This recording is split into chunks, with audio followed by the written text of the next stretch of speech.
umaga, malamig na umaga sa inyong lahat. Eto, nag-upload ako ng bagong video kasi medyo marami nagpapanik sa Sun. Kasi na-down yung ibang server or payload. Kaya tiis ganda muna tayo sa HTTP injector ha. Libre naman to, di ba? Eto, ibibigay ko yung link sa baba kung paano mag-download ng configuration dito pero may kulang na isang letra o numero ha. Kaya magpa-pop ups lang yan dito sa video na to. Kaya wag kang pipitaw ha. Ang unang gagawin natin, config natin yung HTTP injector. Okay? Since na meron na akong configuration, i-clear ko muna para clear data and yan, okay, wala na. Yung configuration, pagka-download mo, diretso yun sa download na folder, okay?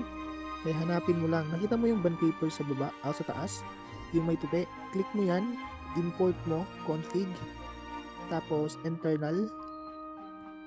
Hanapin mo kung saan na download o saan nalagay yung tindownload mo. Ito, sa akin sa phone ko is nasa download. Ito siya, connected hanggang March 29 at saka connected page server, ha? Kaya i-click ka naman sa ito March, gamit ko ito yung March kasi Singapore yan, mabilis yan, ha? Pagka start ko, natin na may connection ba tayo, di ba? Wala. Yan, pagka start ko, connected ba? Connected. Okay. Try natin mag YouTube. Yan, may YouTube. Ito. Love taking photos?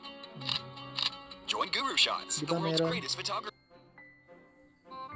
Ayan. Ito, connected pa din ako.